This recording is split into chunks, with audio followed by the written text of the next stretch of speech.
In the fabled land of Northern California, nestled in the Valley of Sacramento, two friends begin a journey to enlighten the world about their experience living life as a Xennial. But what is a Xennial, you may ask? If you wish to know, then follow them on their adventures. Welcome to the Xennial Chronicles. This is James. This is Mike. And, well, we've had an interesting week in the world of literature, haven't we? We're jumping right into this today. Oh, well, that's what we're starting on. All right, then. Yeah, let's do it. Let's go for it. I know what you're talking about. Well, at least one of the subjects, I would assume. I don't know exactly right out the gate, though. Well, I think most people listening would know when I bring up literature and what's happening this last week. And it's funny because I mentioned something about this on the last podcast and the fact that that the schools, because I have kids that are school age, the schools love to during this month for this. I'm guessing it's the first week of March. They love to do the whole Dr. Seuss thing. Yeah. And yes, that's what we're talking about is the recent news with Dr. Seuss. Yeah, if you didn't get a clue about that already. Yeah, and it's the they have, and I've seen it, my kids' school is really great about it, and the fact that they do the whole dress up. They have people, hell yeah. thing one and thing two costumes going around everywhere. Hell yeah. People with the hat running around everywhere. And it's always amused me only because this is one of those guys that that as a writer, just as a writer of kids books, he made some very interesting kids books. He took a 100-word list and made an entire book out of a 100-word list on a bet, basically. He's given here 100 words. You have to write a book and only use these 100 words. Go, and that's what he did. Yeah. And people don't when they talk about these things, they talk about the children's books that he was involved in. They don't talk about what he did before the children's books. They also don't talk about what he did kind of during and after the children's books. And it's one of those weird things of like, and this is of course becoming a big thing. We've had the podcast about it, the cancel culture discussion. Yeah. And this is the cancel culture is being applied. It's being talked about in regards to what happened with these works of Dr. Seuss. And it's funny because the acts of the man himself are things that nowadays would probably fall under the realm of, this is a guy we don't want to be reading his books to kids. The fact that before he did these books, most of his cartoons, most of the stuff he drew was rather salacious in nature, as I'm sure you're aware. As far as, well, I knew he did, I think I might have mentioned this last podcast. I knew he did political cartoons. But that's the most that I knew that he did. He did commercials, and he did some naked cartoons as well. Oh, cool. Yeah. Dr. Seuss was writing proto hentai, huh? Kind of, yes. Yeah. That's fun. You can imagine, but you need to imagine it in the right way. It was still the same style of drawing as all the other stuff. So you had naked who's basically. Okay, that you just sold me on how goofy this is gonna look. I had I had an idea that might be what it would be, because it just seems like it would, right? It's just like these weird, slightly furry people with boobs, and relatively human genitals. But it's really funny to think, you're gonna see like Horton hires a hoe and shit like that. Like that's what you're gonna see, right? No, not exactly, but I will say for the record that there does exist a who that I wouldn't mind seeing naked, but that's a discussion for another day. Discussion for another day, I guess. Yeah. I'll explain to you later. Anybody else listening to it, if they know me well enough, they'll get it. Anyway, y'all know you got a thing for Martha Mehuvier. Come on now. Not quite. I don't want to admit it because admit exactly who it is on here, only because people might take it in the wrong context. Oh God. Okay. We'll leave it at that. Good night, everybody. But there's the previous stuff that Dr. Seuss did, but then there's the other stuff that happened within his life. The fact that his wife had cancer, terminal cancer. The fact that he had a mistress, and I mentioned this on the last. I think you might have. Yeah, I remember that. He had a mistress that he was with while his wife was dying of cancer, and once she was dead, he married that mistress.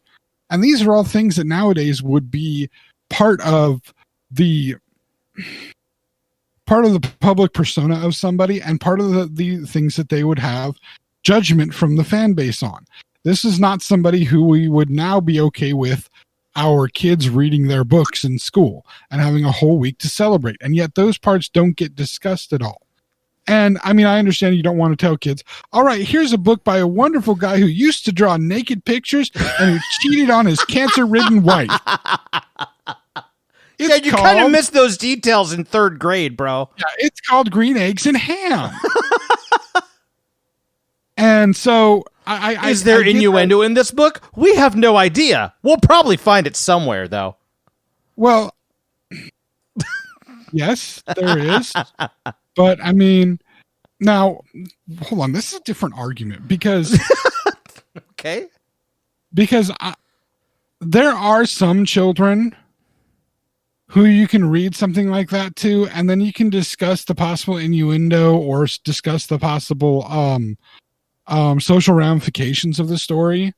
Like, I was fairly young when my mother discussed with me. Now, caveat: my mother herself, if she was able to, would admit to the fact that she didn't necessarily know what she was doing as a parent. And so there were times where I would ask a question, and instead of giving me a parent answer, she would just give me the real answer. And she realized later that sometimes that maybe wasn't the best course of action, but it worked out because of the type of kid that I was. In that the only time it ever really got her in trouble is when I was between the ages of 10 and 12, only because I remember which house we lived in during that time period. And for some reason, my aunt and uncle and my cousins had to stay with us for a little while. They were in between houses or something, couldn't get a place. Okay. Whatever. I don't know the exact reasons. I was a kid then. But my cousins were staying with me, and my cousin Dwayne was staying in my room with me. Okay. Okay. And we can keep his name in here because nobody knows who he is other than me, and he's not listening to this. So, and this is a popular family story. What?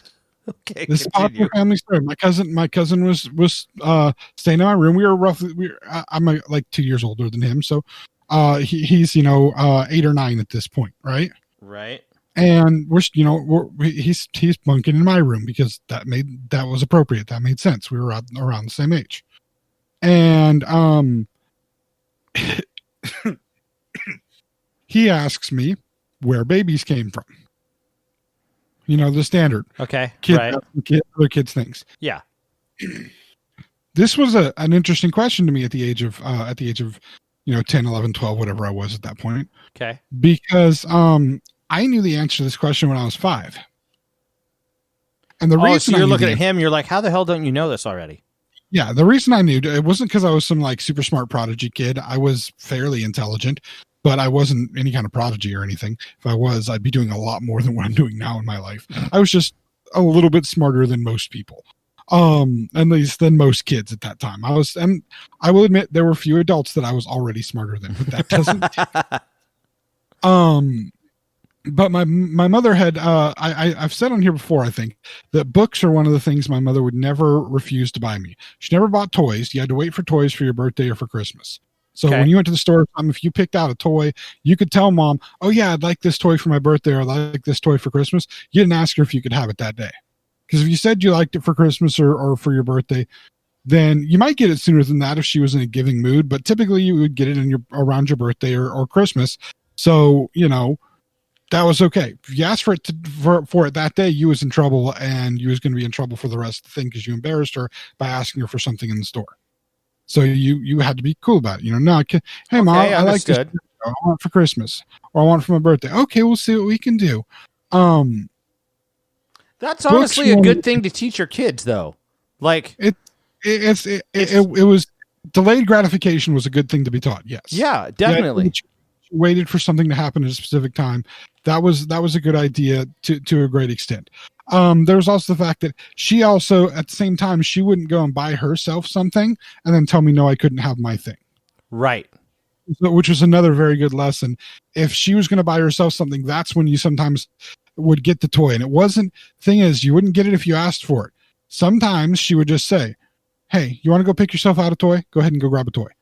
And you knew you had to grab something inexpensive because you knew not to grab like the $20 toy because that was a fortune back then. You knew you were grabbing you were grabbing the $2 or $3 toy. That's how I got my collection of little die-cast fighter jets. I had like 10 of those at one point in time, and that was me being good and her feeling generous on a day and saying, "Go grab another jet. You can grab a jet," because they were like $2 each. So I felt like I was soaring in that jet when I got it. I'm sitting in the back of the car, flinging it around. I'm up inside that thing, 30,000 feet, loving it because I got a toy. That doesn't normally happen. Yeah, but books were something that she was much more open about getting. I didn't mean that I could go and like. She never took me to like a bookstore. She knew better than that. But if there were books at, say, the grocery store or something, she let me buy a book on a fairly regular basis because she was really keen on me reading. And the only way you're going to be continuing reading is if you're supplied with more books to read. Yeah. And so I read at a fairly early age, and I loved reading to the point where, like, I think it was 5th grade that they assigned Where the Red Fern Grows, right? You read that, right? Yeah.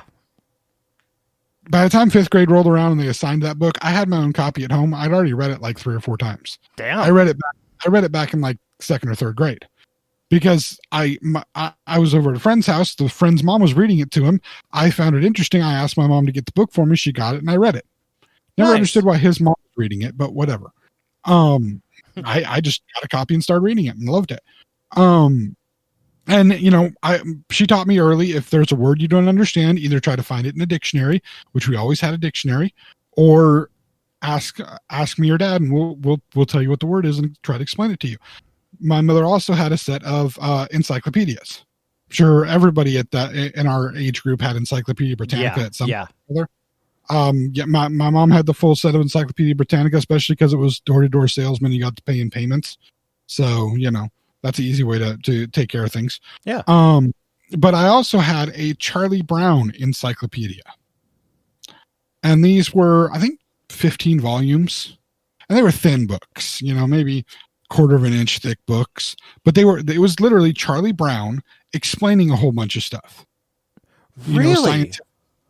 They were amazing. First book in it is about humans and the human body. Whoa. And it explains the fact that the mom has the egg, the dad has the sperm, and it's Charlie Brown explaining this shit. And that the sperm gets to the egg. That's all it says. The sperm gets to the egg. The egg, right. The sperm and the egg turn into the various stages of the baby. We're not going to get into the debate and discussion on the various stages, but it said all that. So plain enough information for a kid to understand too. Plain enough. Yeah. Well, the story goes that I'm 4 or 5 years old. I bring this book to my mom. I don't remember this physically happening. I will admit that I don't remember having this conversation with my mom. Okay. I can say that I do remember from all of the times I've been told about it, but all I really truly remember is being told this is what happened. So I don't remember sitting down with her with the book. She just told me this is how the exchange went. And I just want to be honest about that. It's not my memory. It's my memory of her telling me. I sat down with the book with her apparently and said, okay, I get this. The man has the sperm. The woman has the egg. They get together and the baby grows in the woman. How do they get together? And my mother, not knowing any other better way to explain it, explained sex to me. And as scientific a way as possible, she's giving me proper terminology and whatnot and telling me basically what happens without going into, it's not like she's bringing out magazines or anything. It's not like she's making videos or anything. She just tries to explain it in the most, how you would learn typically in like 9th grade health class, right? I learned at the age of either 4 or 5. My response apparently to that, after she explained it, and then she kind of had a moment of, oh my God, did I say all this to my kid? What's going to happen? My response was apparently, oh, okay. And that was it. Discussion was over. Which is one of those moments where, like, sometimes you can tell kids the whole truth in things and they can understand it. And it's not going to be some big, huge, explosion or event that happens when you've told them these things. Sometimes you can tell them things and they're actually pretty understandable about things. Their brains are elastic at that point. They're learning so much. Neurons are still growing at that point.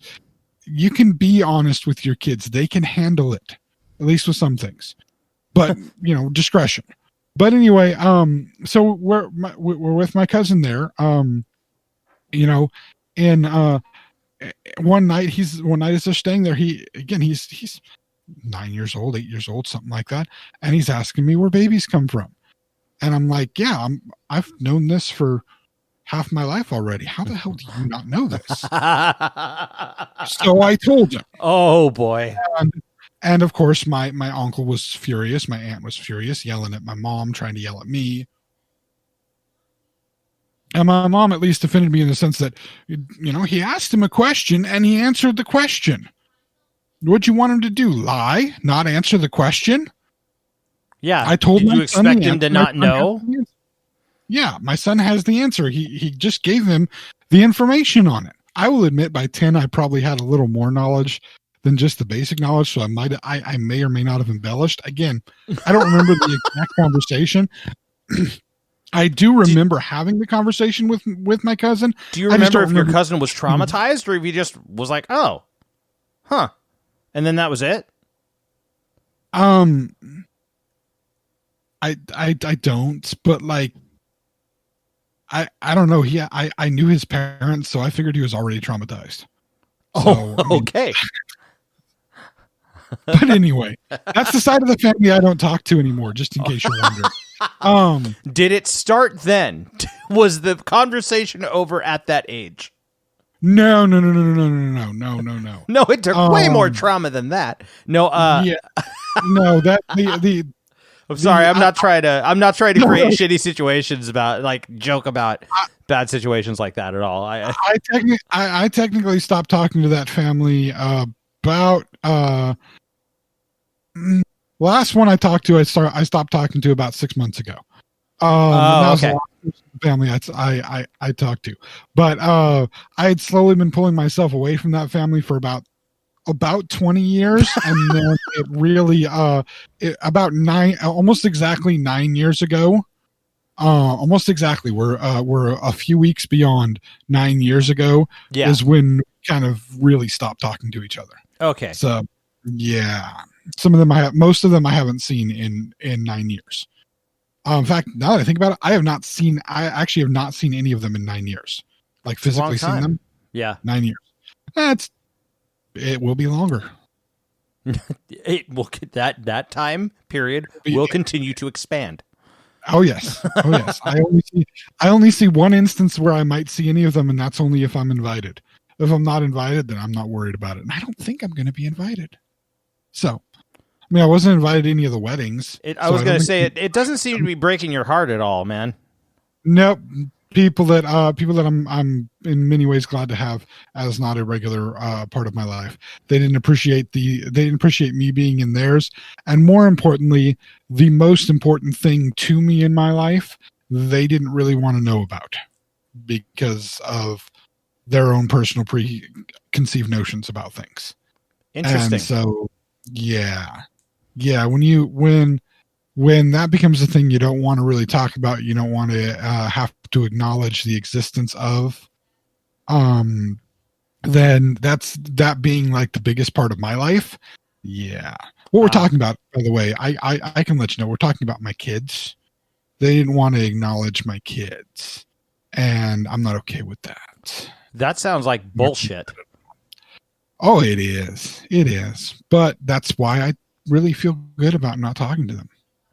And, they were my mom's side of the family, and I don't have to worry about making my mom angry about it anymore. So there's that. Ah. Yeah. Understood. But anyway. So moving right along, boy, we got into a dark area, man. the original point being that sometimes you can tell kids the truth about things and give them all the information, but there is always the fact that they may share it with the wrong kids, and I wouldn't say the wrong kids, but with the kids that have the wrong parents that don't understand that while there are some things that you should shelter your kids from, there are other things that I think it's important for them to know things about. Yeah, well, that comes down to I'll be real. That comes down to the subject. It comes down to how the parents are raising their kids, that kind of a thing. But it's weird. I kind of understand. I understand your point. I essentially understand your mother's point. I somewhat understand their point, but I do also understand that the stronger point would be that the kids don't seem to like I had asked, if I may ask before. I don't remember the answer entirely, but they didn't like. Your cousin didn't seem particularly traumatized by the information, did they? Not really. They just didn't want him to learn at that point in his life. They thought he was too young to know these things. Oh, okay. Okay. So that comes down to a preconceived notion from the parents, not necessarily from the capability of the child to understand the information and not like lose their freaking mind over it. He's never been as smart as me, even to this day, but. Well, I wasn't going to go anywhere near that, but to understand... I'll go there. Well, I'm staying away from this part of the conversation, but no, I get what you're saying. That I do being a parent now, I understand that there is that you do have the desired way in which you want information to flow, but I also believe that you need to be prepared as a parent for that information to come from the other sources. Yeah. And you need to be able to just like if you're this is an example here. Let's say you were running for some kind of government office, right? Yes. You personally. Okay. You personally were for office. Let's say you're running for like mayor or something. Okay. Or bigger, governor, right? Okay. You're running for governor. I'm working for you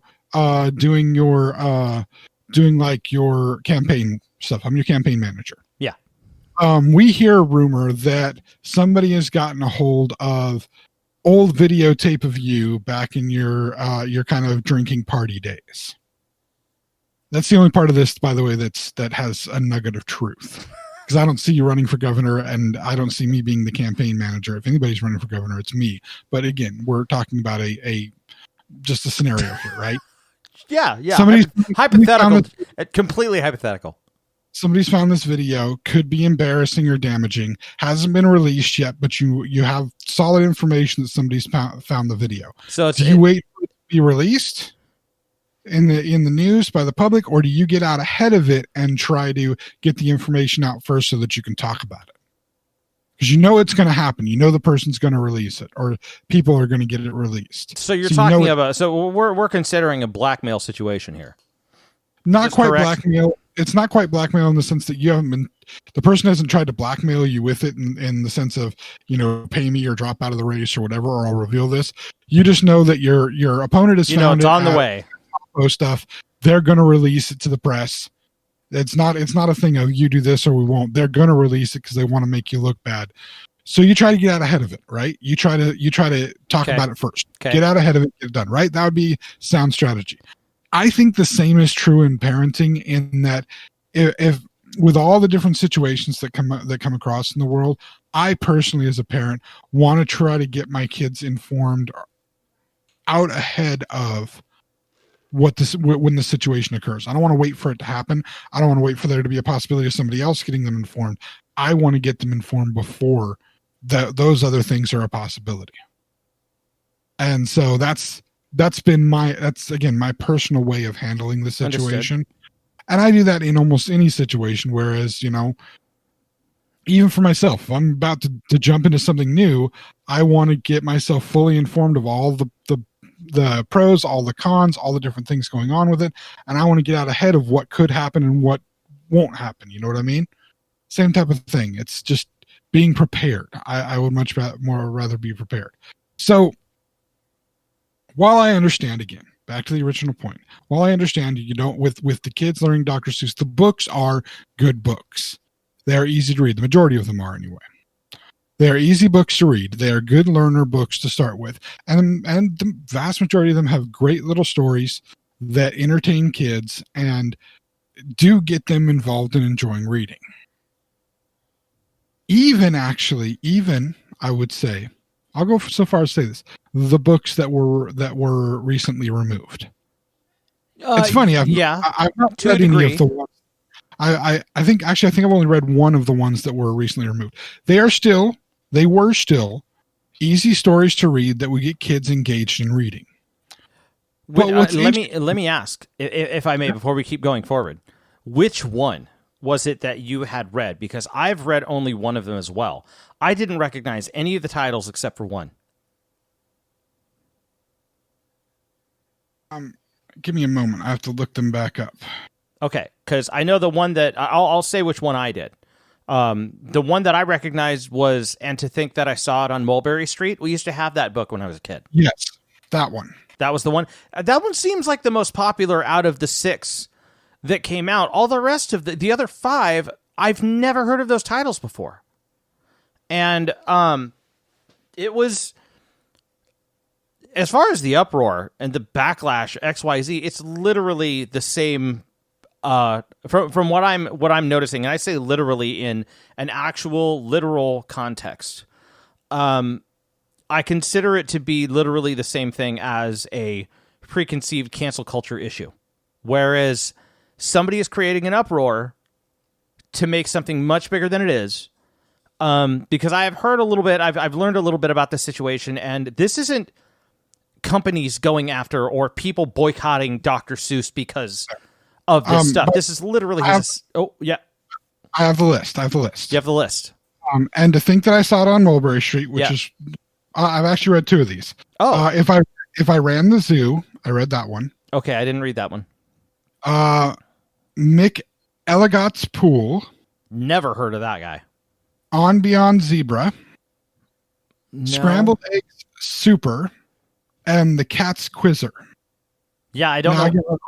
I remember, and I think that I saw it on Mulberry Street, and If I Ran the Zoo. I remember reading those. Yeah. And you're right in what you were saying. This is a very special case where cancel culture is being used as the kind of rallying cry by one by a certain sect of people, and it's so not that. Yeah, there's so many people that are like that are so pissed. Well, how dare you? What like? How dare you? We're canceling Dr. Seuss. Is like, how can you cancel Dr. Seuss? Nobody's canceling Dr. Seuss. That's still the deal. The Lorax is still like. Yeah. By the way, speaking of which, I tend to find a pattern here that the same sect of people that are freaking out about the canceling of Dr. Seuss over stuff that has been found and considered to be we'll get into that. What particularly controversial? They're turning around and. That was the same group of people that were turning around and calling him an environmentalist whack job back when the Lorax came out and became a movie. Yes. Same people. Yes. So it doesn't matter about the cause. You're just finding an excuse to be angry. These people essentially are finding an excuse. It's not about finding an excuse to be angry, actually. No? It's they're mad at what's happening with this. For actually the exact same reason they would have been mad at him and calling him an environmentalist. This is the exact same reason. It doesn't seem like it, but it is the exact same reason. Okay, and we're going to get into that. Yeah. We're going to get into that after the break. Okay.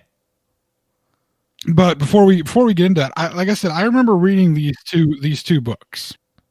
Not like the exact stories completely, but I remember having read those 2. They may be in one of my Dr. Seuss collections, and I still have Dr. Seuss books because of the kids. Like you said, this isn't Dr. Seuss completely being canceled. This is 6 stories. 6 stories that have been voluntarily removed from the list of stuff not going to be reproduced, anymore. By what?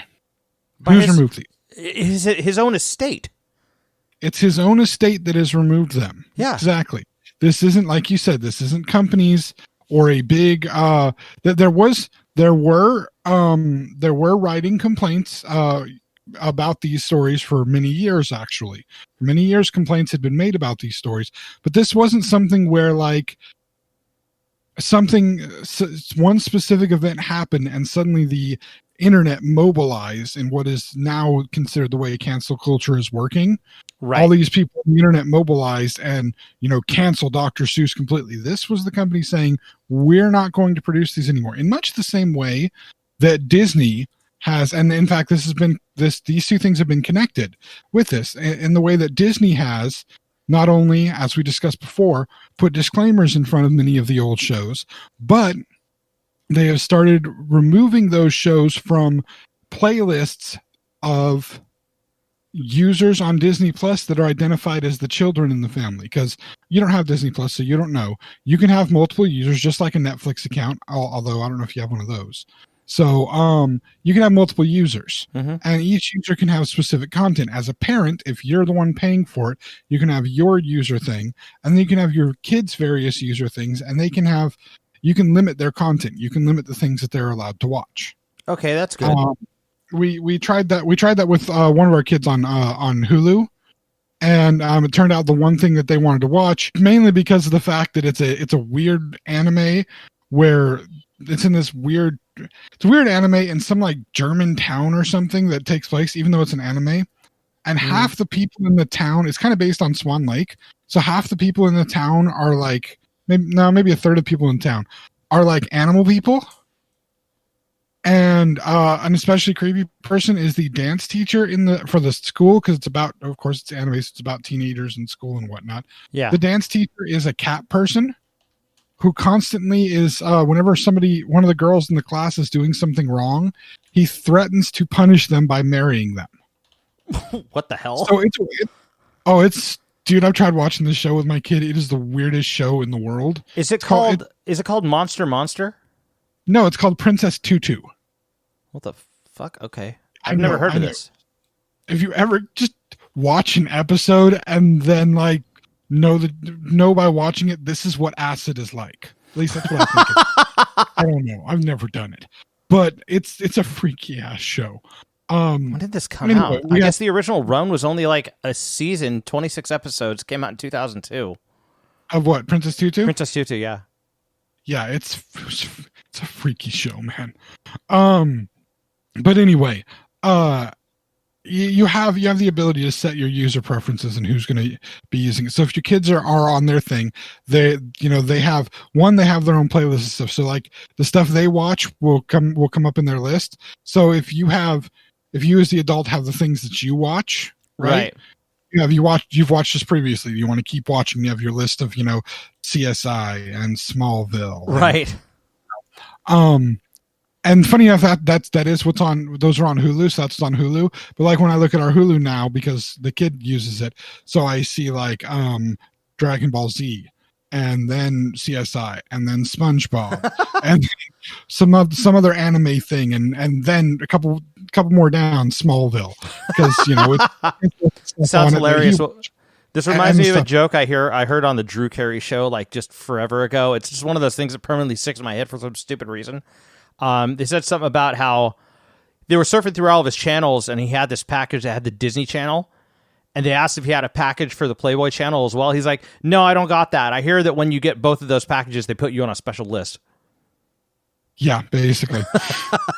Although, what would that list be? Parent? Yeah, right. I grew up in a house that at one point or another had both the Disney package and the Playboy package. So, parent seems appropriate. When the kids go to bed, you need something. Hey, makes sense, right? Cinemax ain't gonna do it. It's not like you need that nowadays. Hello, internet. Thank you. Yeah, right. So from children's profiles on Disney Plus, they are now stopping some of the movies from being part of the recommended playlist, so that they have to be sought out to be seen. And it's funny because I was forced to watch Aristocats yet again after the first time we discussed watching it. Right. And we had to actually search for Aristocats because even on our adult, we had it in the living room. So it was on the living room account, which is the all access adult one, although it's Disney. So it's not like there's anything salacious in Disney. but we had to search it out. It wasn't available as a recommended thing anymore. Which, again, company decision. Nobody's making them do that. Do this. This is really the opposite of what cancel culture is, which is the pressure from the people for somebody or some company to change. This is a company that is understanding that the world itself has changed. So, yeah, that's even if like taking it back to the Dr. Seuss thing, like. Taking it back, and side note, I did hear that apparently some stuff, like I read an article earlier today. So you're saying it's taken off the recommended list, but it's not removed from streaming entirely, right? Or is it? The Disney Plus stuff? Yeah. Because it's not removed entirely from streaming. It's just being taken off the recommended list. Okay. So you have to actually search for the product. Gotcha. Okay. Because I did hear that it was a few of those. It was let's see, it was Peter Pan was one, and Aristocats is one, and I can't remember another one. I mean, they're going to be taking off a lot of other ones that happen to have pretty controversial content based on nowadays. Like, Lady and the Tramp is going to have some of that stuff. And, there's quite a few of them. Quite a few of them now. A lot of the older shorts, too. Holy shit. But that's understandable entirely. And the fact that they're taking the initiative, good on them. And the same with the estate of Dr. Seuss. Who knows whether or not it was somebody, and it wasn't Twitter that blew up Adam, which was like, have you seen this book since? No, that didn't happen. It wasn't boycott Dr. Seuss, and then they removed it after public backlash. This was somebody in the company came to him and went, hey guys, we're starting to get some notices about this, emails, letters, whatever. Like, you guys should take a look at this content. I think it goes deeper than that. You don't think it was that? Do you think it was that the family themselves took a look at the books again? They took a review for some, I don't know, reissues or something. No. Or like, we need to stop making these. No, I think it's something that's. I think that's a bit of it, but I think there's a deeper thing going on. And I think now's a good time. We'll take a break, and when we come back, I want to talk about what this deeper thing is. Okay, cool. And I think how this is again the opposite of cancel culture, and how this is the same indignation from the same group of people that the whole idea of Seuss being a tree hugger and too big of an environmentalist was. This is the same type of indignation. It's about the same thing. Yeah, it's just making that they're making it seem like it's a flip flopped, but it's not. Anyway, we'll be back in just a moment. All right. Hey friends, this is Mike from the Xennial Chronicles reminding you to subscribe to our YouTube channel. You can also follow us on Twitter and Facebook at Xenchron, spelled Xenchron, to keep up to date on all things TXC. And please check out our official website, theXennialChronicles.com, or if that's too much to type, Xenchron.com. Thanks again for listening, and now, back to the show. And we're back. All right. Okay, so I will admit, this next part comes from just my speculation, okay? Okay. I have not sat in a Disney boardroom and talked to them about this. I have not sat with the estate of Dr. Seuss and talked to any of them about this. You mean you don't have this kind of direct inside information, sir? If I did, I wouldn't be sitting in my loft office doing a podcast that 5 people listen to. More people would be listening to it, sir. Understood. I'm sure there's more than 5. You do the numbers, or at least you see the numbers. I'm not smart enough yet on computers to. Hey, I can do a PowerPoint presentation, but I don't know how to look at the numbers for who listens to our stuff. So give me the baby steps, all right? All right. But I'd be somebody a lot different if I was being able to sit in on those meetings. I'd be somebody a lot more important, probably somebody I like a lot less too. So it's not that big a deal. But this is what I think is happening. I think what both Disney, the Disney Corporation at large, is seeing, and what what Dr. Seuss's estate is seeing. In fact, let's take the estate first. Let's take the estate. Okay. These books, we did finally write these books. Yes, I brought up the fact that he did the things he did before the books, and he did the things he did in his personal life. But when he wrote these books with the idea to teach children, to get them involved in reading, to get them involved in educating themselves even further. Yeah. Especially considering almost all of our education is done, or at least at that time was done, through reading. You have to be a competent reader to receive the education that was being offered at the time. And even to this day, it is a vital part of getting your education to be a competent reader. These books simplified it down to the point of making it so they could be beginner books, but they were far more elaborate and more engrossing than, the Dick and Jane novels of the previous generations. Right. These were able to craft and build stories and worlds that brought people into it. And we've discussed before, I believe, at least personally, maybe not on the podcast, that you can acknowledge that somebody has an artistic talent and that you enjoy their artistic talent, while also acknowledging that the human being portion of them is not necessarily the best human being to have been on the planet. Yes, to a degree. I can understand where you're coming from, I think. It's like if you're we'll throw one name out. It was a couple of years ago as an issue, R. Kelly. When all the R. Kelly stuff happened, nobody wanted to play his music anywhere anymore. And it became a point of, when would people start listening to R. Kelly again? And the thing is, you can listen to R. Kelly. If you want to listen to R. Kelly, listen to R. Kelly. And just realize as you're listening to R. Kelly, you like his music, but you may have a different opinion of who he is as a human being. Michael Jackson could be another example, even though Michael Jackson didn't necessarily have the same things that happened with R. Kelly, and a lot of what's the word I want to use? Accusations of things without necessarily the proof that came with the R. Kelly situation. I was going to say you tend to find you're tending to find a lot of similarities between the two of them. There are. Some of them are some of those are outrageous in entirely different degrees, but it's kind of funny that you bring that up, because I think this is a lifestyle choice thing. Like me, myself, I grew up listening to Michael Jackson. I don't listen to Michael Jackson anymore. I grew up not really liking R. Kelly. I don't give a shit whether or not I listen to him. I don't care about listening to him. I don't want to listen to him. I've never been a fan of listening to R. Kelly. There's not a song of his that I think is really that good of a song. I was a Michael Jackson fan growing up. I'm still a Michael Jackson fan, but I'm able to admit that, is Michael Jackson a person I would have wanted to hang out with? No. Is he somebody whose lifestyle that I'm okay with? Not so much. The lifestyle he had, no. There's too many questionable things, and there's a lot of speculations that have an intense amount of there's a lot of speculations about Michael Jackson's life that include a ton of fucking damage that you can almost trace. Which is another point that you can't just look at the accusations. You have to look at necessarily what may have happened to him. Yeah, that turns him somewhat into a character study more than it turns him into, well, not more than, somewhat on equal footing. Like, you have to take a look at everything that happened to the guy.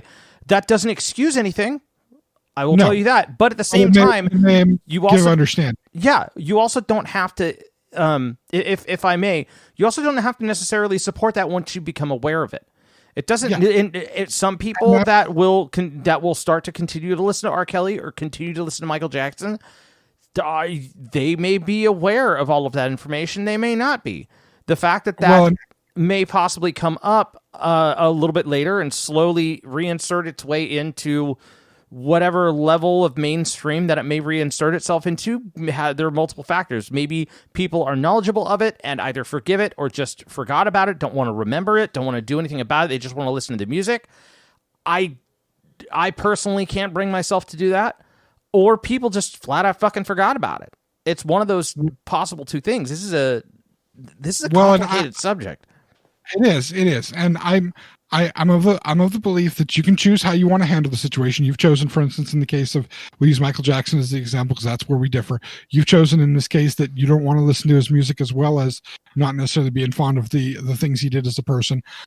I'm of the belief that if you're going to continue to listen to their music, you should at least be willing to acknowledge that you're listening to their music as just a representation of the art that they're doing, with the understanding that they were not necessarily the best human being. Again, just the understanding of that.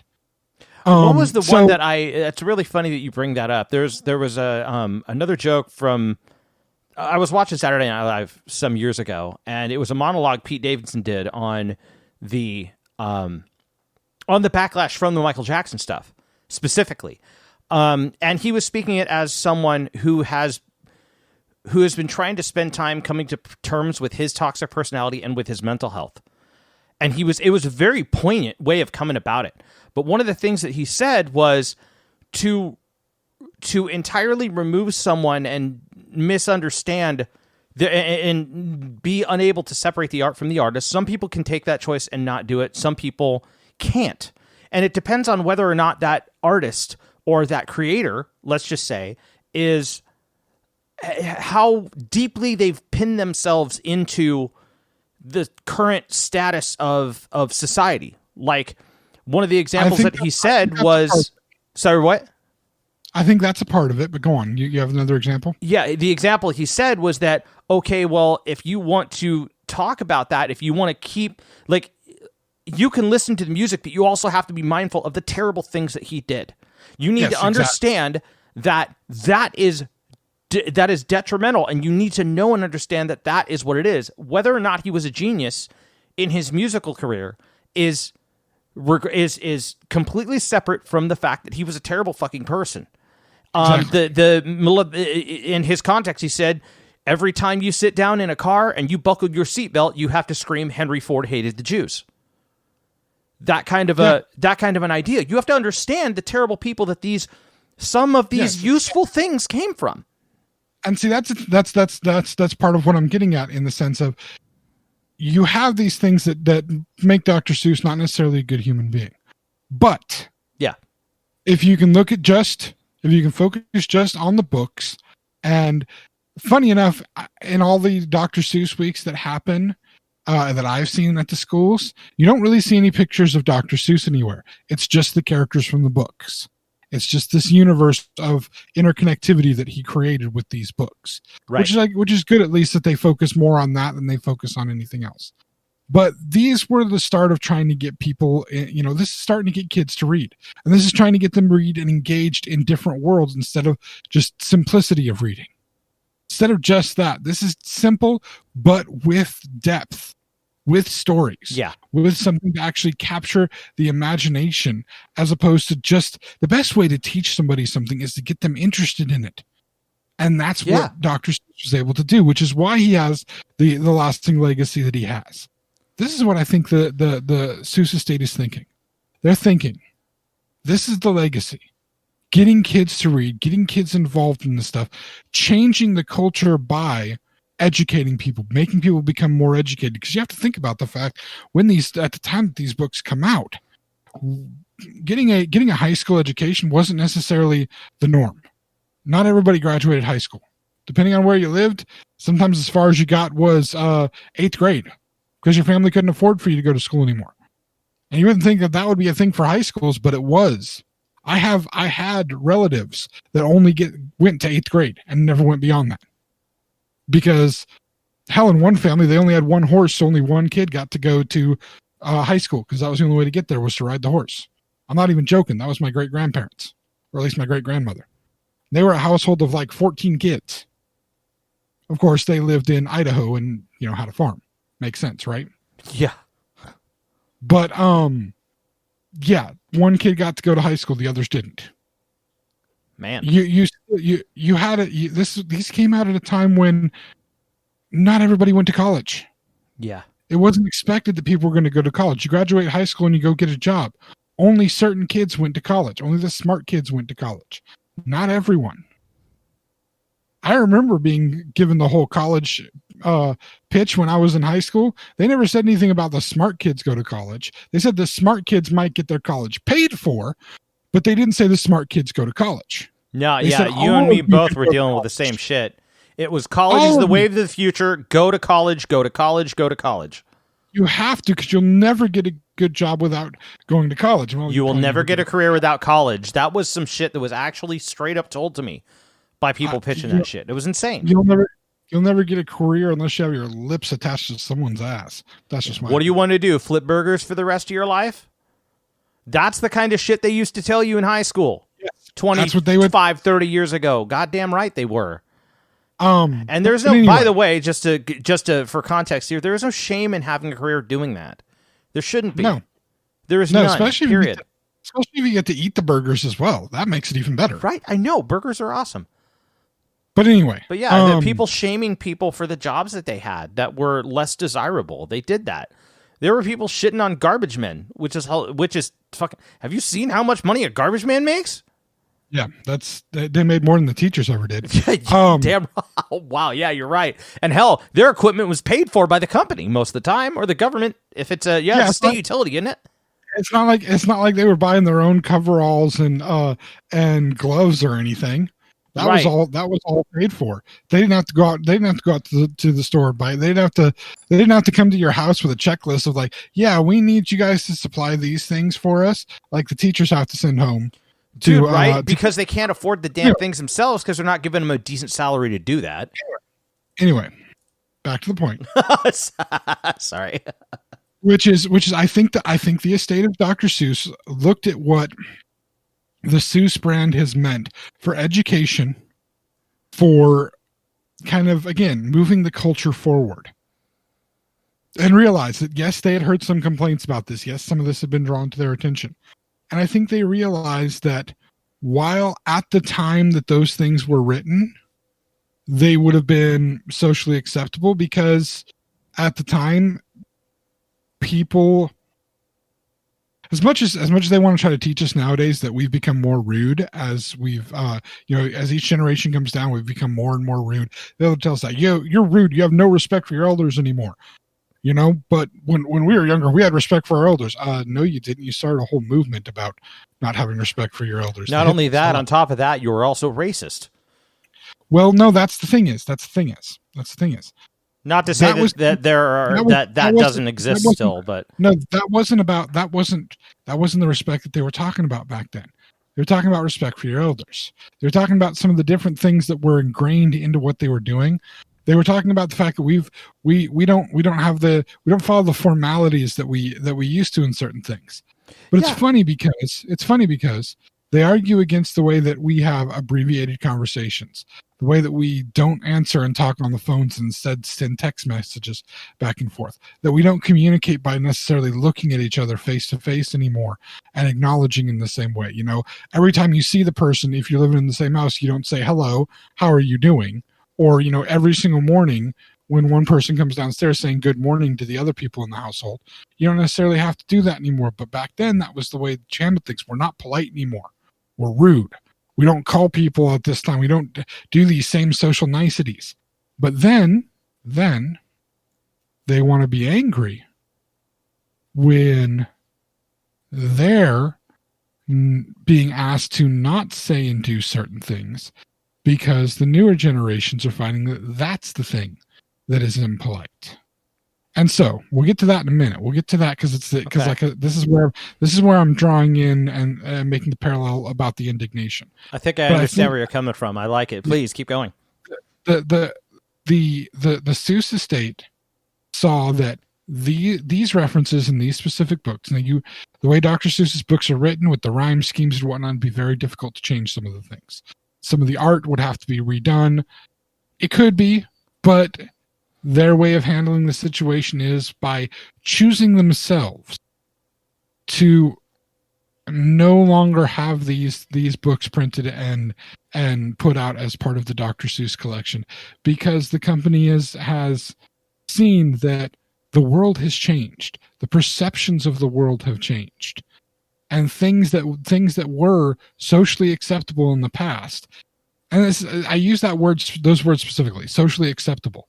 Just because something is socially acceptable does not mean it's right. It also doesn't mean it's wrong. It just means that the people in society accept the behavior or accept the thing that happens. It does not mean, again, it doesn't mean it's right or okay. You have I'm trying to think of a really good example here. You have certain countries. this used to be a big 80s trope. Somebody would be in a different country, especially if it was an Eastern Bloc country, like, East Germany or Soviet Union or any of the countries within the Soviet Union. And you'd be regularly stopped somebody asking for your papers or your identification. Yeah. And the people that lived in those countries automatically would have those things to present. Why? Because that's what's socially acceptable. It's also the law, but it was the socially acceptable thing to do. You find even nowadays, you have differences in each country in how people interact with each other. You have the Scandinavian countries, for instance. They have not had each one of them has had some weird stuff going on with all the COVID stuff, because each one has taken a whole different route in trying to deal with it, and some have succeeded and some have failed, and some look like they were succeeding and then failed miserably because they were idiots. Yes, even the Scandinavian countries can be dumb at sometimes. But one of the things that has been easy in many of the Scandinavian countries, as far as the last year for COVID has been concerned, has been the 6-foot distance between people. Because in many of those countries, that was already a societal norm. Interesting. In Norway, for example, people are for the most part very private people. They are not necessarily ones to engage with strangers, and so having 6 feet of distance and not talking to each other in public places is actually a fairly normal thing. So sitting on a bus, you're not going to have random people chatting with each other. You see that here. Standing in stores, people aren't going to chat and talk with each other. That's not how their culture works, because that's not what is to them socially acceptable. Hell, even something as small as refills in drinks. America, most of your food places you go to, bottomless refills. If you're in the dining area eating, you get bottomless refills of your drinks, at least soda, not beer. Nice if there's bottomless refill of beer, but also bad. But you go to other countries, you pay for a glass of a soda. That's all you get is the glass. There's no refill. You pay for another glass if you want another glass. You're aware of that, right? I wasn't necessarily, but that makes sense to me. Yeah, the whole bottomless soda it sounds like an American thing. It's an American invention, and even our portion sizes at stuff. Again, these are things that are socially acceptable in the specific society of the United States.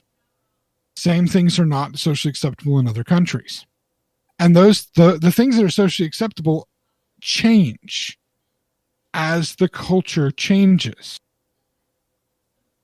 So what I'm seeing is that the Seuss estate has seen the culture has changed. They still want to be the beacon for beginning readers to find this beautiful fantasy universe that kids can read into at an early age. And they would love to be able to keep themselves having a week of dedication to Dr. Seuss's books in the schools, and it appealing to all children, trying to teach lessons to all children. And when they see that some of these books might in some way, shape, or form be, what's the word I want to use? Harmful because of their content to people's self-image and self-esteem, they've made the decision to just not have them there anymore, because they've seen that the culture has changed, and they want to be able to change with the culture instead of staying rigid and in place. Disney is in the same bracket with things. If you have paid attention to all of the MCU movies and the direction that they've been moving the MCU, when Avengers Endgame came out, there was a little bit of an uproar about a specific scene during the battle at the end, where basically all of the female superheroes come together. Spoiler warning. For a movie that's been out for a couple of years. Yeah, why not? Okay. Anyway, big battle scene at the end. All the female superheroes come together and charge at the same time. And it's literally just female superheroes charging. That's killer. That's badass. Well, there was an uproar about it. Why'd they have to have that pandering moment for the women to empower women that way? Seriously. Oh I'm not even no! joking. How terrible was that? Come Apparently awful. Apparently it was. The only people that thought it was awful were the people that were offended by it because it threatened them in some degree. Or at least they felt like they were threatened. It had nothing to do with them. Actually, that's where the uproar on the Dr. Seuss stuff comes in. Exactly. It has nothing to do with any of those people. It's the fact that they are threatened in the way that they think. And this is exactly what happened with Dr. Seuss and the Lorax, and people wanting to accuse him of him being an environmental nut and all of that. Because you're right, it was the same group of people. It's the group of people that want to be able to think and act and do as they feel like they want to do without repercussions, without being held accountable for it. They felt like the Lorax was making them be held accountable for their consumerist lifestyle, for not caring about the environment, for not caring about climate change, and well, back then global warming. Climate change is a much better way to describe it because it's not just about global warming. It's about the fact that, I don't know, it snows in Texas. It pulls the fucking power out. So badly it knocks out the power in Texas because, well, actually the reason the power was knocked out in Texas is because of another simple factor. If you don't force companies in anywhere in the world, if you do not actually, let me just break this down small. If you don't force people to do the right thing, people will not do the right thing, especially when there's money involved. You need to force people. If murder wasn't illegal, people would kill other people indiscriminately. The majority of the reason that most people don't commit murder is because it is illegal and they don't want to get in trouble for it. So if you want companies to actually take care of their consumers, you need to make legislation to force them to, because if you do not force them to, they won't. They will only be there to get profit. Now, there are outliers that will. Yeah. There are some that try to do right by their consumers without having to be forced to. Those are not the norm. Okay, they are the offshoot. They are the unusual ones. So, may I ask something? Sure. Would you consider the estate of Dr. Seuss to be one of those outliers? I would consider at this point that the estate of Dr. Seuss and even Disney at this point is, I think there's a bit of an outlier in that, in the sense that they may not be outliers, sir. What they may be is the trailblazers. They may be the trailblazers and the new trendsetters. And here's the thing. I think that the Dr. Seuss stuff since those books were written and those became part of kind of the fabric of our society, the Dr. Seuss books, the Cat in the Hat universe, if you will. And it's all interconnected by the artwork, by the fact there are multiple references to the Who's. I mean, this is kind of an interconnected world, and it's kind of treated thusly. Yeah. In fact, there was even a cartoon show years ago, The Wubbulous World of Dr. Seuss, and it had all these intertwined with each other. I remember they've that. kind of always, way back in the day. Well, there was like been puppets and stuff too, like Jim Henson's Creature Shop kind of stuff, wasn't it? Yeah. Oh man, that was I remember that was great. I think that they've always been kind of on that forefront of to at least some extent. Again, they're some of the first books that kids really get involved and enmeshed in, as opposed to just reading. I think that they may be some of the trendsetters, and they're setting the trend where it needs to be set with the next generation coming up. Same thing with Disney. Disney, I think, is not necessarily an outlier at this point. I think Disney is the trailblazer for the future. Really? The way these things are happening in the future. I think actually, when it comes to how media is handled in general, I think Disney is basically blazing the trail to show everybody how to do it. I remember one point. I mean, I think every company, major film, especially animation company, to this degree, has some number of banned, cartoons, that kind of stuff. If I may interject, I do remember Warner Brothers actually doing a number of these, 10, 15 years ago. When they started releasing the Looney Tunes collection, Yes, they were responding to accusations of racism in their cartoons, and their specific characters, like Speedy Gonzales was one that came up to debate for some degree, and it was a long, hard conversation. And I remember there were, I think one of the collections they ended up having, they had like an introduction to the cartoon by Whoopi Goldberg, and it included a lot of racist, jokes and tropes against black people, but it was a long-standing Bugs Bunny cartoon from back in the day, and there were numbers of those. Was this one of the Bugs Bunny blackface cartoons? I think that was one. There were other ones too, especially the World War II stuff against the Japanese was crazy. I think they banned a number of those as well. No, I think I know what you're talking about. It's when he actually encounters some African tribesmen, and they're like exceptionally exaggerated, round mouths with bright. Big Jim Crow bad stuff, dude. Yeah. Like really badly done. Awful.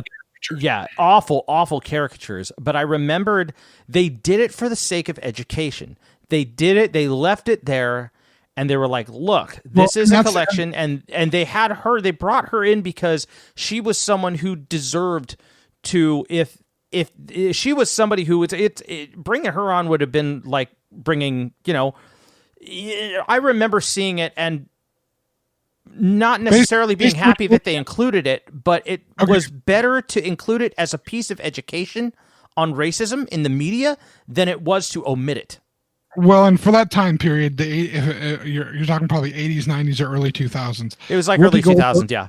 Yeah, Whoopi Goldberg would have probably been the most accessible black American for white audiences to be okay with at that point. Yeah. She was pretty accessible, pretty big star, and somebody that you're not going to find a lot of people that would be necessarily specifically angry at her. Interesting to note the movies that probably brought her into white households the most would have been the Sister Act movies. Mm-hmm. And those weren't written for her. Well, the second one was, but the first one wasn't. What was the first one written for? Technically, it was written for Bette Midler, but she didn't want it, so Whoopi Goldberg ended up doing it. Oh, I could see that. That would make sense. Anyway, but dude, they flipped that shit on its head with her, man. She fit. She hella fit. Dude, that was a great. Both of those movies are great. Yeah, those are two of my favorite movies. Yeah, they're fantastic. Anyway, like I say, you could say that maybe Seuss at this point is one of the outlier. The Seuss estate is the outlier, but I firmly believe they're a trailblazer moving into something new. Like I said, Disney is completely doing that. I'm telling you right now, Disney is redoing the way that everybody is going to look at television for the next 10 years. Yeah. I mean, they are just like something like The Sopranos changed the way that TV shows were handled, and you saw HBO and all these other networks get these more adult themed TV shows, the 1 hour show blocks and whatnot. The way that Disney is handling weekly serial TV, the way that they're handling movies, and the way that they are handling cultural awareness within their movies. Mm-hmm. Keep in mind, they were able to convince everybody that Black Panther was the first black superhero movie. No, I'm sorry. Blade was the first mainstream black superhero movie. And it was also, I think, the first R-rated superhero movie as well. That one broke before fucking Deadpool did. Yes. And even Spawn was PG-13 when it was in the theater. You had to wait to get the extended cut on VHS to get the non-rated Spawn. That's right. And I did see Blade in the theater. It was awesome and wonderful, and I loved it. And I hope that when they do, they are remaking Blade. I hope that they're able to get it right, and I hope that they give Wesley Snipes a part somewhere in it, But Wesley Snipes, also not a very good human being, but I loved him as Blade. He was just amazing.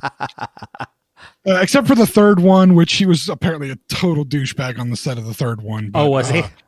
Yeah. Interestingly enough, the third Blade, guess who was in it? Ryan Reynolds, Deadpool. Oh, yeah. You're right. Yeah. I know I'm right. I'm James. It's a movie thing. Of course I'm right.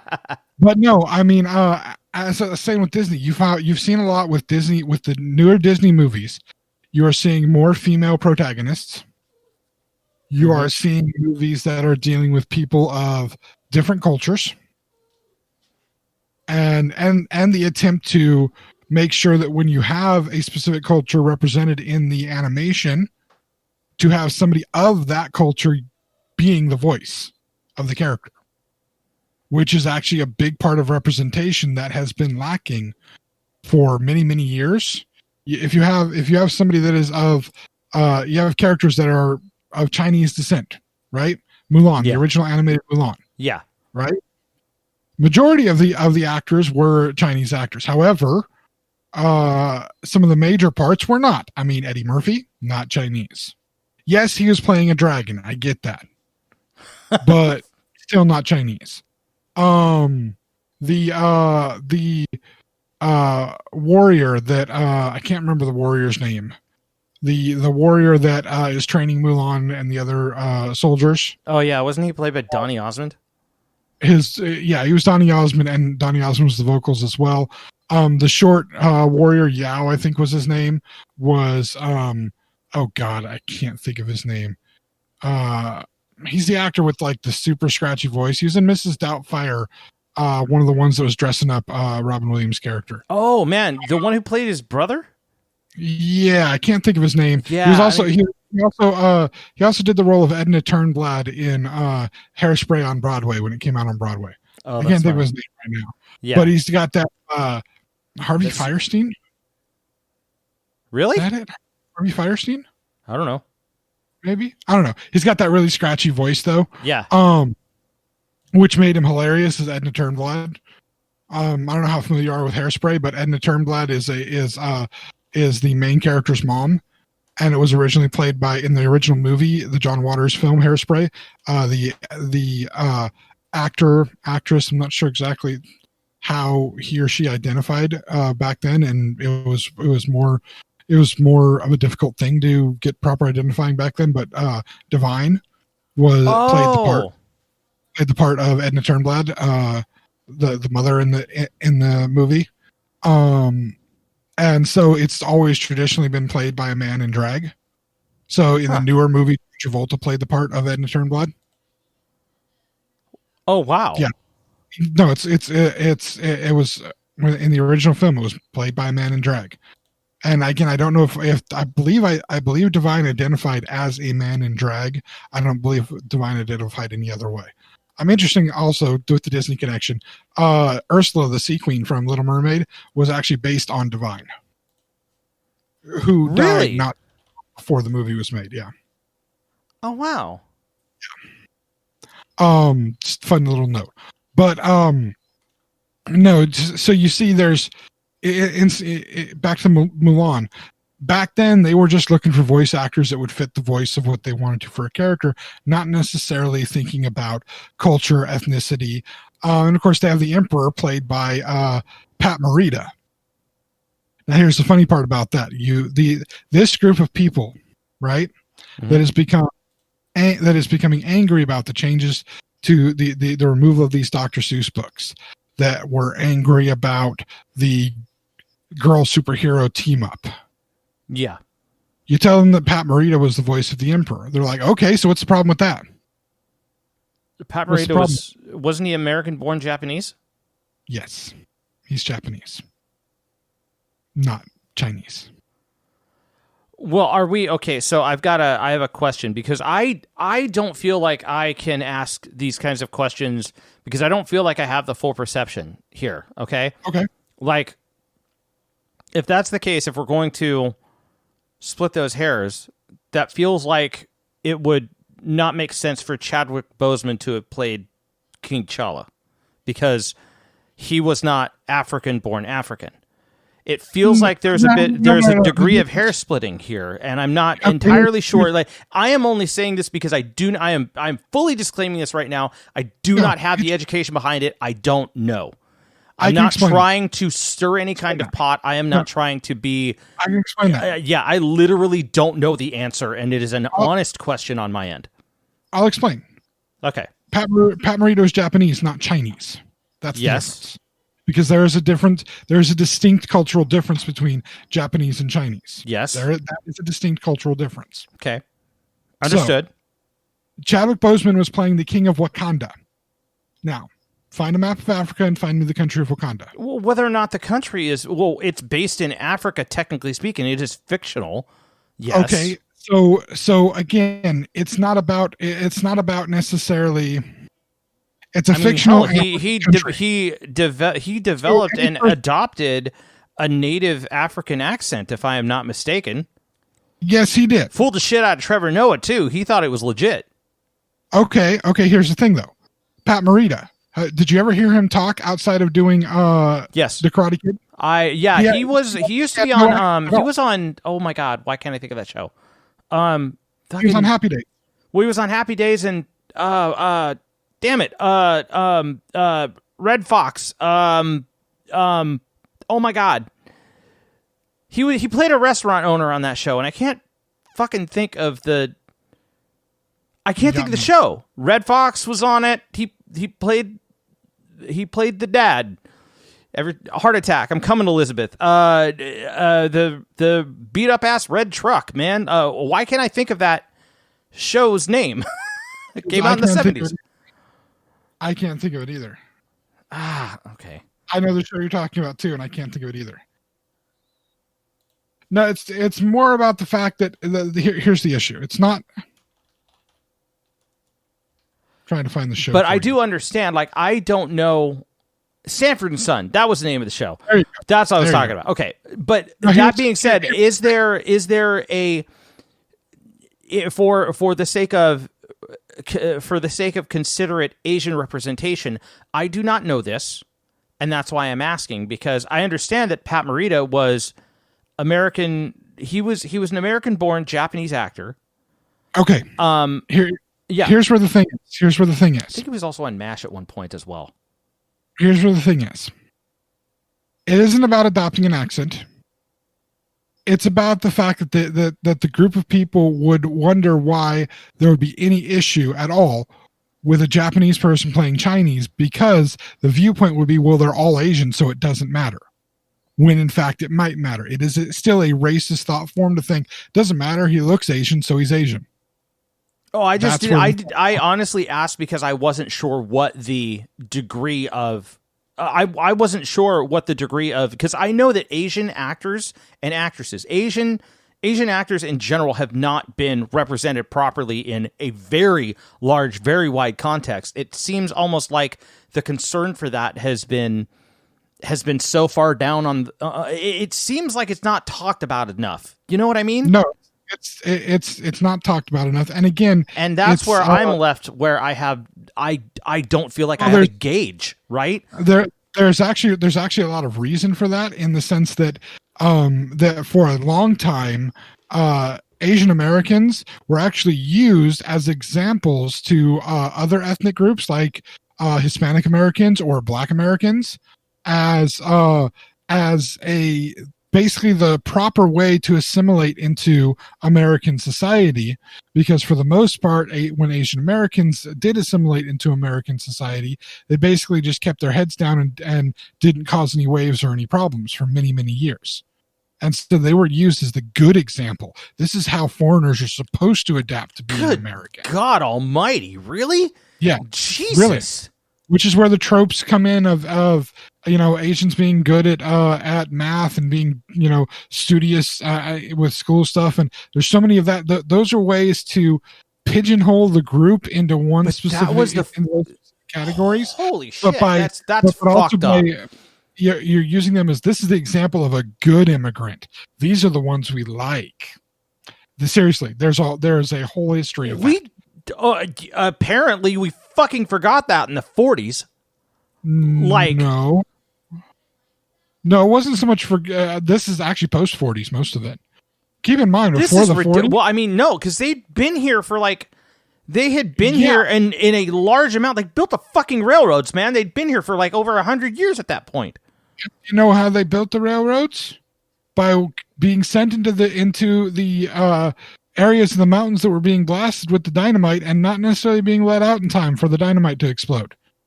And a bunch of Chinese guys dead. We'll just get some more. Literally. They were not much more than slave labor and considered completely expendable in the frontier. So, yeah. White people are fucking horrible. Jesus Christ. Yes, white people are horrible. we can agree to that much. Huh. Except dude, we are fucked up ass people, and we've been fucked up ass people for a long time. Here's the thing. There are groups like Dr. Seuss's estate and Disney Plus who are trying to change that and trying to understand that, white people have been doing crappy stuff, especially in America, but elsewhere, white people have been doing crappy stuff for a long time. And white men specifically, but white people in general. So let's flip the script on this. Let's start doing better. Let's start acknowledging the things that happened in the past that were socially acceptable but still were wrong, and let's do better and move to the next phase of things. Fucking hated that, dude. Like this contingent of people that's mad about this. It's mad about Disney censoring things. They're not censoring it. They're just providing information ahead of time. They didn't remove the content. They just provided a warning in front of the content. That's because they're being responsible adults. Like they're trying. Well, that's the thing is, this group of people doesn't understand the concept. Doesn't understand the concept of responsibility in that way.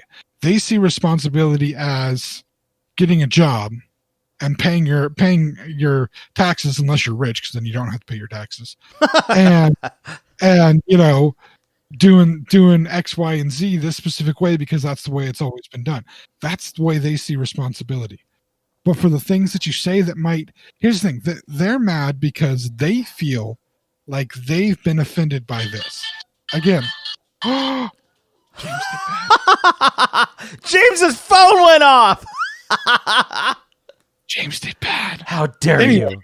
Okay, so if I can continue to add on that, because I do agree with your point entirely, but I don't want to just give it up.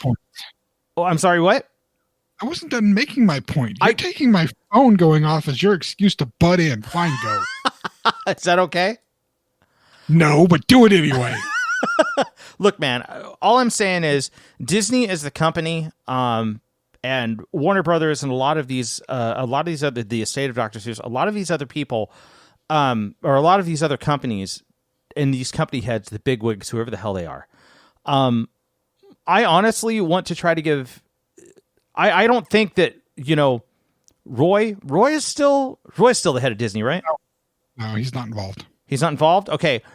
I kind of I want to know who's involved at the top level and who introduced this information, because whoever was aware enough to actually introduce this information to the people up at the top, whoever brings it up at the meetings, that kind of stuff, I want to know who introduced those ideas. And I'm not talking about who they are, maybe, their secretaries or people that work under them, people that brought those ideas up the line, whether or not it was from a tweet or whatever. Like, I commend them for changing their stance on things and not just sticking to their guns and sticking to this horribly, not just controversial, but damaging philosophy of exclusionism and racism that has been, you literally have one way or the other you can go, right? But I want to know, who is it that we're bringing these ideas? Because they're the ones that deserve the credit on this. They're the ones that are being truly perceptive, the ones who brought in the ideas, the ones who convinced these people to make these decisions. That's to say that it's any specific individuals, and it's not just a company-wide mandate that everybody is working towards. Yeah. Again, the problem is coming from, as far as the again, the Dr. Seuss response, the response to the Disney stuff. The problem is coming from the group of people, this group of people that wants to be able to wants to not have to acknowledge that the things that were done in the past were wrong. The things that were done in the past they were not the right way to handle things. They were not the right way to address other people and treat other people. That's the way we move forward, is to acknowledge where we've made mistakes, where we've done wrong, and to wake up the next day and do better. And this group of people doesn't want to acknowledge that. They don't want to acknowledge that this is a step forward for more inclusivity for all people, regardless of whatever factor is used to try to differentiate people. This should be open for everybody to be able to have the experience and not feel like they're feeling like they're being insulted by having to face these bad things, as opposed to being called something straight to your face. Yeah. Being characterized by specific imagery that is, a certain shape of their eyes, or the mouths, or cultural characteristics of what people do because of their heritage. They're not having to deal with that. Well, let me rephrase, they are having to deal with that, but not in the way of these caricatures, not in the way of the jokes being told, but in the way of they're having to face their actions. So they are having to deal with it, but they're dealing with it like whiny little babies, and they need to suck it the hell up and realize this is how we grow. This is how we move on. Things weren't done right in the past. Yeah. Yeah, absolutely. I had to drink hose water when I was a kid. Well, I'm sorry that your parents were assholes who wouldn't let you get a glass of water from inside the house. I kind of liked hose water when I was a kid. That was fun. But that doesn't mean it doesn't make you a stronger individual. No. Like, it doesn't make you better than the generation that came after you. No, it doesn't. And to you see the thing, this ties into the thing where you see somebody, usually an older person, posting, well, people say today that what my parents did to me was child abuse. Well, yeah, it was. That's because it was. I was, it taught me something. Okay. What did it teach you exactly? That hitting people is an okay solution to things, until you start telling people that you can't hit anybody anymore because that's assault and battery, and you can be arrested and go to jail for it. I think we may have said this to some degree before, but look at what happened to me when I was a kid and I turned out fine. No, you did not. You did not turn out fine. We've never said that, but yeah, I agree wholeheartedly. I thought we might have said that in an earlier podcast sometime back, but I don't remember. You didn't turn out fine. You did not. I got smacked when I was a kid. Look at me. I turned out fine. Yeah. And you smack your kids and they're terrified of you. Yeah. No, that didn't turn out fine. And your kids aren't going to turn out fine unless somebody talks to them and tells them that they never deserved to be hit. There's nothing that they did to deserve to be hit. They spilled something on the floor and you hit them. Why? Did they deserve that? No. You were just being angry and lashing out. You were the bad person in that scenario. Yeah. Not them. Yeah. They exactly. spilled something. Guess what? Kids spill shit all the time. I can tell you right now, I have no intention of ever in my entire life buying brand new furniture for my living room. Ever. As long as my children will live in a house with me, I will never buy brand new furniture for my living room. Do you know why? Because kids spill shit. So here's the thing. If I go out and buy, $5,000 worth of brand new sofa and 2 chairs to be in my living room, and my kid spills something on that, and I know, I've just said, I know kids spill things. My kid spills something on it. Do I have a right to get mad at my kid for spilling something on that furniture? Well, if you know that's a property of the child, then no. You don't have the right to get mad at the kid for doing it because you knew that might happen. Well, I thought that they wouldn't because I told them not to. you shouldn't have had kids then, because you can tell them not to all you freaking want to, and there's still the possibility that they're going to do it, and you need to be fucking prepared for that. So you don't get to get mad at them for ruining something that you probably should never have brought into the house in the first place. I could see That's you. your problem, not the kids. I could totally see you like happening to walk into a furniture store because you need to use a bathroom or something like that. And just the first person that walks up to you, "Hi, sir, are you interested in a couch or a rug?" "No, thanks, I have children. Where's your bathroom at?" Yeah, basically. I've walked in furniture stores to sorry, kill time. I need to rinse off my. I need to rinse off my shirt. A child spilled all over my shirt. I've been in furniture stores just to look around and have people come and ask me, "Is there something I can interest you in today?" "No." "Why?" And that's my response. "I have kids." "Oh, well, we have some family-friendly furniture." "No, you don't." The family-friendly, not this family. It's the stuff it's the $100 couch that I buy off Craigslist, and I'm happy that it lasts for 2 years. And it's brown. Do you know why it's brown? Because brown hides almost every stain. That's why it's brown. I don't care what you use to clean them out. Kids, whatever kids you're going to stain it with, it's going to leave it that way. So, no. The way that you were raised was probably not good.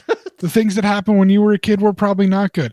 And you didn't turn out okay. Because if you turned out okay, you would realize that the things that happened when you were a kid were not good. Right, exactly. Because then you'd be mentally well enough to realize that it wasn't that situation. That's exactly what we're looking at here. And people don't want to acknowledge. No, that honestly, I like that. That's the way that's that directly those what this specific books work. The way You there? Yeah, I'm here. Oh, okay. Sorry, you cut out real quick, and then you came in and it garbled out because I was talking above you, and I thought that you had been done, but then you stopped. I was letting you go. Okay. All I was have your moment. Oh, thank you. I appreciate that. I think I'm gonna leave this in too. But yeah, like what I was saying is, I think a lot of these people these are the growing pains of coming to terms with the fact that the things that you had done or that you had said in your lifetime or the things that you were exposed to are not okay. They weren't okay, and they were to some degree damaging, and you're dealing with the guilt and the capability that you may have shared this. Yeah. And we're not aware of the consequences of it, and it feels fucking bad, doesn't it? Too bad. And this is the responsibility part. Yeah. This is the part where they want to talk about responsibility as all these other things, and it's not about taking responsibility for the fact that your actions may have been wrong actions. Yeah, exactly. We've all said and done dumb shit, and we're coming to terms with that right now. I can tell you this much. The people that I trust the most, be it celebrities, politicians, whatever, are the ones who can come out and say they made a mistake, they did something wrong, and say it flat out. I made a mistake. I did something wrong. I thought things were this way. They weren't this way. I was wrong. I am at fault, and I'm going to make it better. Yeah, I can trust that person. Yeah. The person who refuses to admit that they're ever at fault, and again, I don't care who they are, politician, celebrity, musician, family member. You refuse to admit that what you did was wrong, even though it's blatantly wrong. I'm sorry. That's not okay with me. Yeah, fully agree. And the idea that a person in authority shouldn't admit when they're wrong. No, that's exactly when a person should admit that they're wrong. Because you want to be able to lead by example. So you want your people to feel like the people that you are leading, you want them to feel like they can admit when they're wrong. Because what happens if you're, let's take it down to the smallest unit. If you're a parent and you can't admit when you've done something wrong to your kid, don't think your kid will ever be able to admit what they've done wrong to you. You've already set the precedence for that. They look to you with their actions. And then that just builds further and further and further till you end up having a society of people that can't admit when they've done something wrong because they've never seen an authority figure do it, and they want to be like that authority figure. Dude. That's all that's going to cause is dysfunction in the society. And the only thing you can do to correct it is just start changing the way that you act now. Follow the lead of the estate of Dr. Seuss and the Disney Corporation. I can't believe I'm saying that. But follow their lead and admitting what has been wrong and trying to educate people about what was wrong about it and moving forward and righting those wrongs. That's I guess all we can do to keep moving forward. Yeah. Anyway, I know we got a little deep in a certain few couple points in this. I will say, by the way, since we were talking about Disney, seriously, anybody who has not watched it yet, watch WandaVision. They had their last episode, and oh my god, it was only a 9-episode run. I heard it was all the feels. I don't know what happened, but I heard it was all the feels. I cried at least 3 times, but I'm a sissy, so I do that.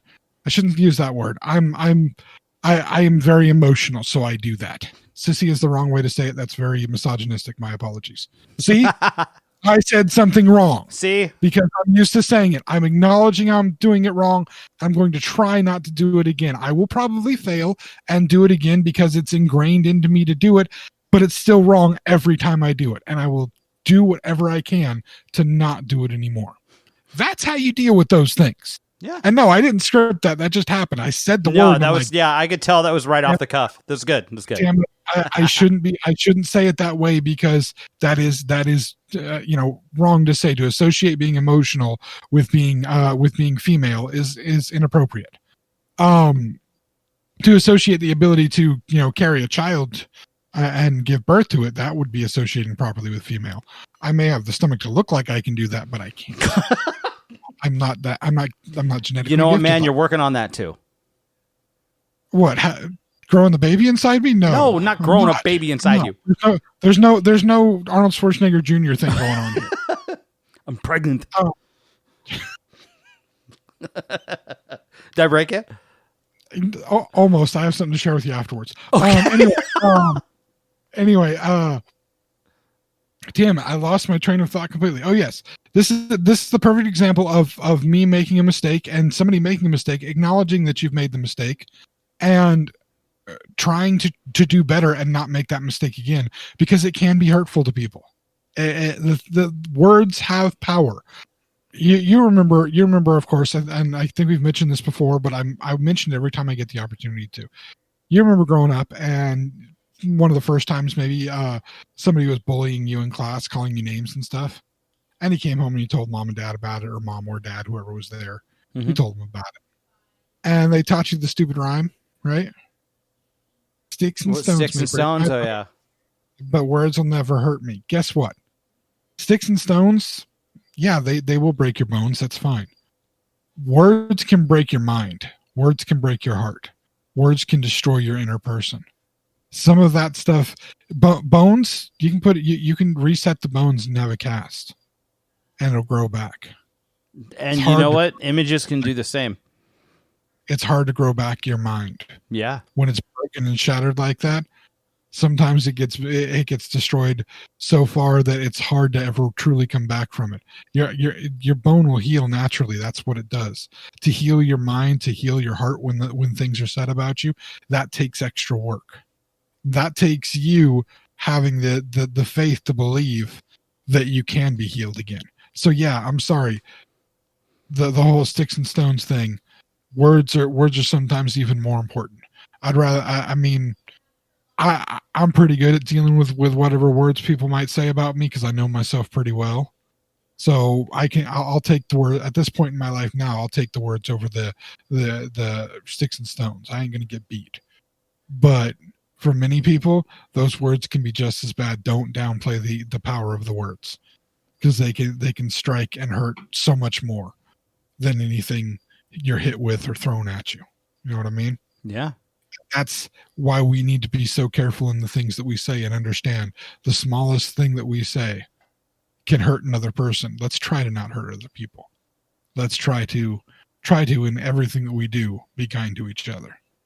But anyway, Mike, if people are listening to us and are trying to be kind to each other, where are they doing that? Well, you could be listening to us at the XennialChronicles.com or Zencron.com, spelled XenChron. Speaking of Zencron, use that little hook and find us on Facebook and on Twitter as well, because we're on those handles.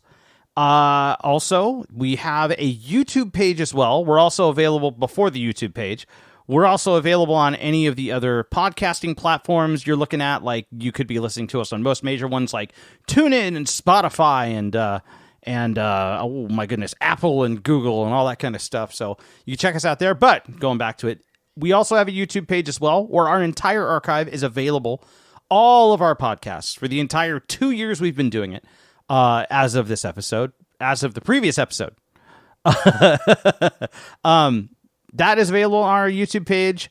Go search the Xennial Chronicles on YouTube in the search bar. And please, if you like this, if you're watching this on or listening to this on YouTube, hit the like button for us. Make sure you hit that subscribe button. And James, there is one more thing to do.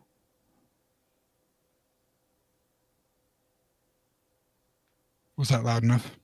No, I couldn't hear it at all.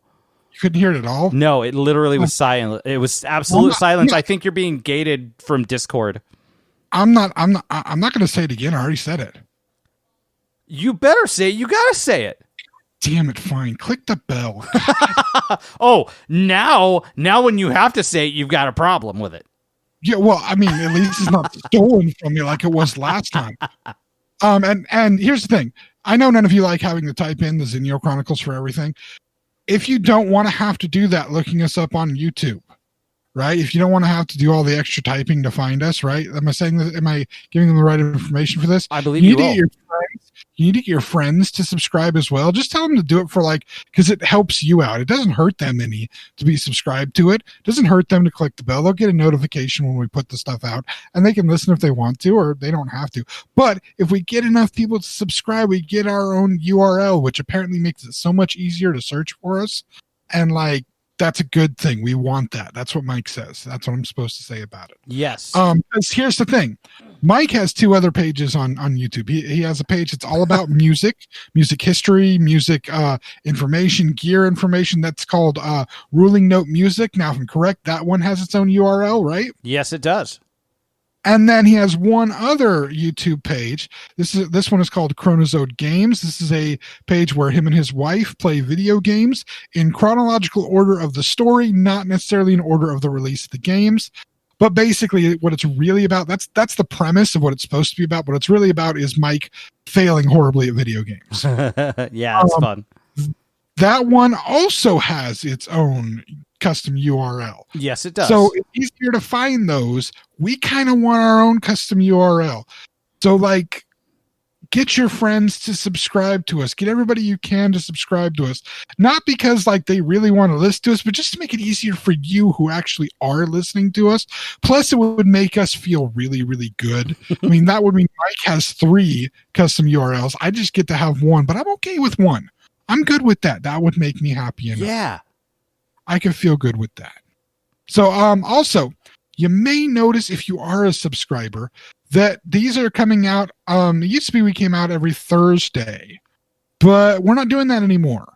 We've decided that due to our personal schedules and recording, and due to the fact that we want to try to give people, I think, more time throughout the week to get a chance to listen to the podcast, maybe while you're driving to and from work, while you're at work pretending to work and not really working, or while you're relaxing after work, basically centered around work, because we all know work sucks, and this could be something fun to maybe not have to deal with the suckage of work so much, right? Yeah, you're absolutely.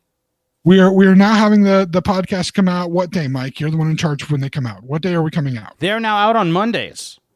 Out on Mondays, people. Yeah, Mondays is when they're coming. I think I insisted originally that they come out on Thursdays, mainly because I have a personal issue with Thursdays. I can never get the hang of Thursdays.